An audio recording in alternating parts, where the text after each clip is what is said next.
Bienvenue sur les petites histoires de la biodiversité, une réalisation de l'association Humanité et Biodiversité, avec le soutien financier de l'Office français de la biodiversité, pour connaître tous les secrets de ce qui constitue le vivant. Bonne écoute!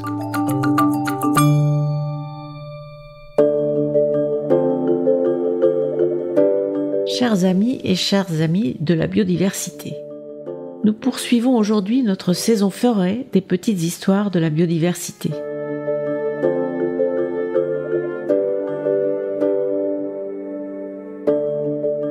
Après vous avoir parlé des sols forestiers, un monde vivant beaucoup plus qu'on ne le soupçonne, je vais vous parler des mécanismes inventés par les arbres pour se défendre contre leurs ennemis.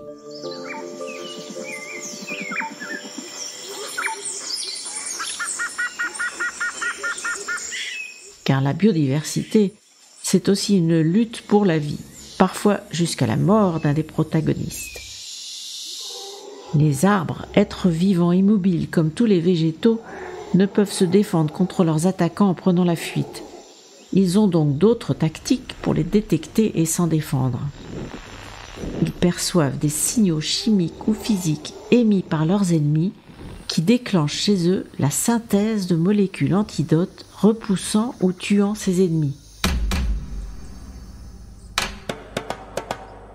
Un exemple bien connu est celui des acacias des savanes africaines. Lorsqu'une girafe commence à grignoter ses feuilles, l'acacia sécrète en réaction des tanins, des substances rendant ses feuilles amères. Cette production de tanins peut augmenter si rapidement que la girafe est contrainte de changer d'arbre après seulement quelques bouchées.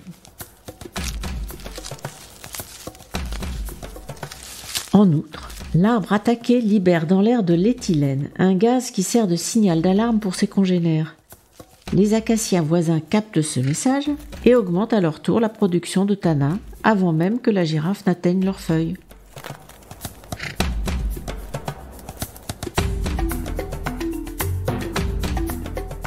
Enfin, troisième niveau de défense, certaines espèces d'acacias hébergent des fourmis et les nourrissent par des sécrétions. En retour, les fourmis vont attaquer ceux qui mangent leurs feuilles. Comment se fait-il que cette défense soit parfois mise en défaut ? Cette sécrétion de molécules représente une dépense énergétique pour l'arbre, qui peut alors s'épuiser, soit parce qu'il est lui-même en faiblesse à la suite de sécheresses multiples, soit parce que les attaques sont répétées et trop nombreuses pour qu'il puisse y faire face.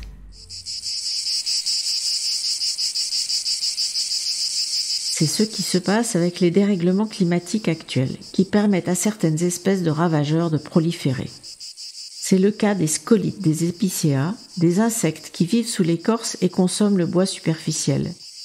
Tolérés en faible densité, ils finissent par avoir la peau de l'épicéa quand ils sont trop nombreux. C'est ce qu'on constate actuellement dans de nombreuses régions de France, en particulier dans les forêts de moyenne montagne, où la population de scolites a explosé depuis les étés secs et chauds des dernières années. La capacité naturelle qu'avait l'épicéa de se défendre contre le scolite en produisant de la résine qui engluait l'insecte et le tuait n'a plus fonctionné par temps sec et chaud, l'arbre ne contenant plus assez d'eau pour produire de la résine. Le phénomène s'est emballé. L'insecte est passé de 2 à 3 générations par an, s'attaquant même aux arbres sains et conduisant au dépérissement de 60 000 hectares d'épicéas dans l'Est. On retiendra également de cette crise l'intérêt de ne pas mettre tous ses œufs dans le même panier, la crise ayant été d'autant plus forte que les épicéas étaient en monoculture, favorisant la propagation du scolite.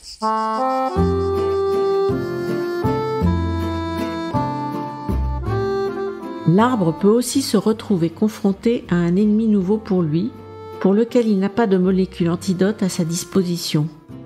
C'est ce qui se passe quand on introduit involontairement un agent pathogène étranger, champignon, bactérie ou insecte, à l'occasion d'une importation de plants, notamment ornementaux, ou même via des caisses ou des emballages en bois. Dans son pays d'origine, l'agent pathogène est combattu par les arbres qui ont développé des défenses adaptées, mais sur notre territoire, il ne rencontre pas de défense chez les arbres locaux, on dit aussi indigènes, et prolifère alors sans vergogne. le développement du commerce international fait que de tels phénomènes sont de plus en plus fréquents. Des essences introduites depuis longtemps dans notre pays, comme les platanes, ou même des espèces locales comme les ormes, les frênes, les buis ou les châtaigniers, ont été fortement affectées. Souvent, la seule solution a été l'abattage de ces arbres, comme dans le cas des platanes qui bordaient depuis le XIXe siècle le canal du Midi.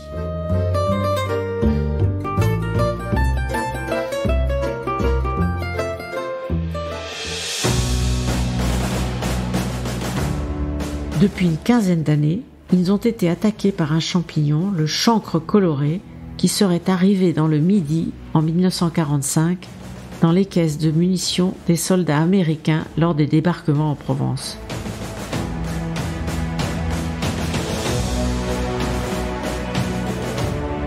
Aujourd'hui, plus de la moitié des 42 000 platanes bordant le canal ont été abattus et la maladie continue sa progression.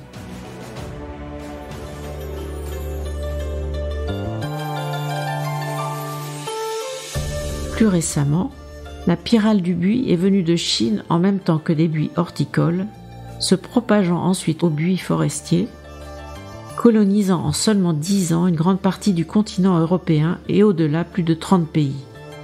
Tolérée en Chine grâce à des prédateurs naturels, elle s'est révélée dévastatrice en Europe en l'absence de ses régulateurs habituels.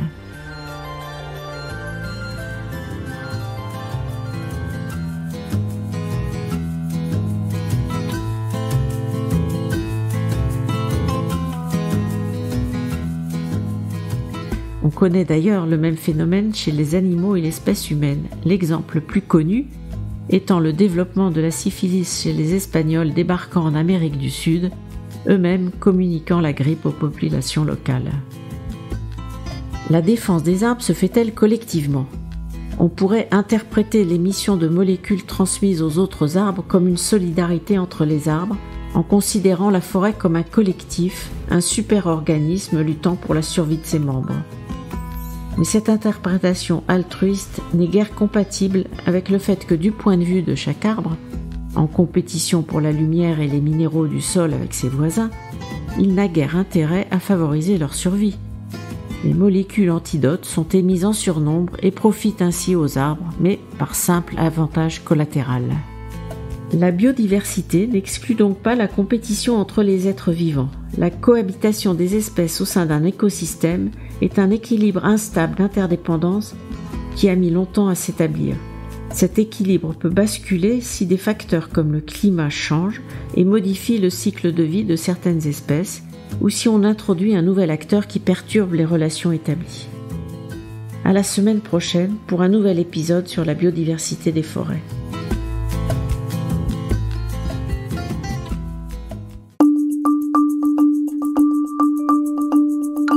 Merci pour votre écoute et rendez-vous la semaine prochaine pour un nouvel épisode. Retrouvez les petites histoires de la biodiversité sur toutes les plateformes de podcast et rejoignez-nous sur les réseaux sociaux indiqués dans la description. Si vous avez aimé ce podcast, offrez-lui 5 étoiles sur votre plateforme d'écoute avec un commentaire.